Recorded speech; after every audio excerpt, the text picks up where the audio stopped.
El derecho internacional penal surgió como consecuencia del reconocimiento de que los crímenes no son cometidos por los estados, sino por personas de carne y hueso, como expresó el fiscal del Tribunal de Nuremberg.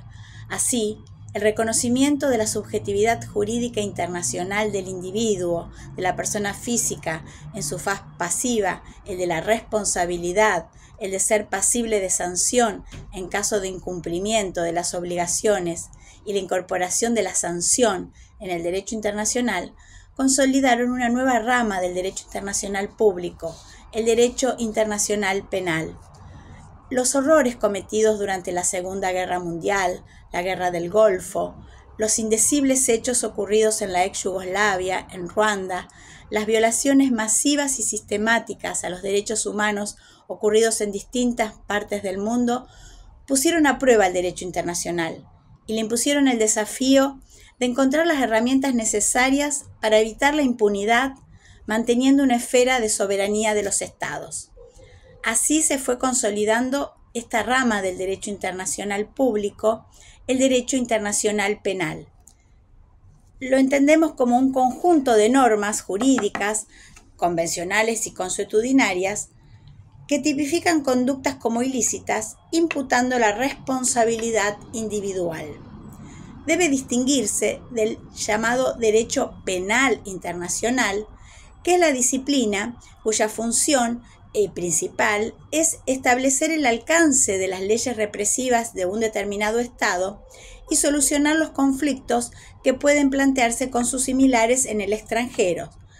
Esta rama refiere a la cooperación en el plano internacional para la más eficaz represión de los delitos de tipificación nacional.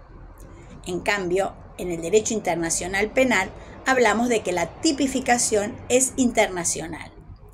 El derecho internacional penal se relaciona con otras dos ramas del derecho internacional público: el derecho internacional de los derechos humanos y el derecho internacional humanitario. Respecto del derecho internacional de los derechos humanos, durante mucho tiempo, en lo que podríamos llamar el derecho internacional clásico, se entendió que la cuestión de los derechos humanos era una cuestión doméstica. El derecho internacional solo se preocupaba de las personas físicas a través de algunas pocas normas, como por ejemplo las referidas a la piratería, a la trata de personas, al trato o al régimen aplicable a los extranjeros, pero no se preocupaba por el trato que un Estado le daba a sus propios nacionales.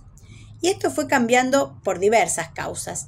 pero principalmente cuando se comprendió que en muchos casos era el Estado el principal violador de esos derechos y por lo tanto no se podía dejar librado a los ordenamientos internos su protección, represión y sanción en caso de violaciones. Además de que existía una innegable relación entre el respeto a los derechos humanos y la democracia representativa en el orden interno y el mantenimiento de la paz y la seguridad internacionales en la comunidad internacional. Entendemos que el desencadenamiento de la Segunda Guerra Mundial fue muy elocuente en este sentido. En nuestros días ya no se puede alegar que los derechos humanos sean una cuestión doméstica, ni menos aún esencialmente de la jurisdicción interna de los estados, en el sentido del artículo 2, inciso 7 de la Carta de las Naciones Unidas. Por ello, la comunidad internacional fue creando instancias propias para la defensa de tales derechos, para hacerlos valer por una persona, incluso contra su propio Estado. Los tribunales o cortes de derechos humanos tienden a hacer efectiva entonces la responsabilidad de los Estados frente a los individuos, como por ejemplo la Corte Interamericana de Derechos Humanos, el Tribunal Europeo de Derechos Humanos, la Corte Africana de Derechos Humanos y de los Pueblos. Pero debemos resaltar que la responsabilidad internacional del Estado que se hace efectiva ante las Cortes de Derechos Humanos no es de naturaleza penal, no persigue la sanción de los autores de la violación, sino el restablecimiento del ejercicio de los derechos violados y, en su caso, la reparación de las consecuencias de esa conculcación y una eventual indemnización. En cambio, en el derecho internacional penal, la Corte Penal Internacional, creada por el Tratado de Roma, que juzga a personas físicas que han cometido alguno de los crímenes allí tipificados en el Estatuto, si bien no es una corte de derechos humanos, indirectamente representa un instrumento eficaz para su protección, ya que reprime las más graves violaciones. La vinculación entre ambos ordenamientos la encontramos también en el propio Estatuto de Roma, que al enumerar las fuentes aplicables por la Corte, hace referencia, aunque no expresa a los fines de la interpretación, del derecho internacional de los derechos humanos. En cuanto a la otra rama, el derecho internacional humanitario, que es un conjunto de normas tanto consuetudinarias como convencionales, que tienden a paliar las consecuencias de índole humanitaria generadas por los conflictos, armados tanto internos como internacionales, el Estatuto de la Corte lo incluye entre las fuentes aplicables por ella. Volviendo al derecho internacional penal, podemos decir que participa de las mismas características que el derecho internacional público en cuanto refleja la estructura descentralizada de la comunidad internacional que regula. Carece de un órgano legislativo centralizado, no existe un código internacional penal, sino una multiplicidad de normas diseminadas, algunas escritas, no escritas, incluso tácitas, que fueron incluidas en forma más o menos sistematizadas en el Estatuto de Roma. A este fenómeno se lo llama el pluriverso normativo. Otra cuestión muy importante en derecho internacional penal es distinguir entre crímenes y delitos internacionales, existiendo entre ellos una relación, podemos decir, de género a especie. El género son los delitos, la especie el crimen, porque no toda violación constituye un crimen.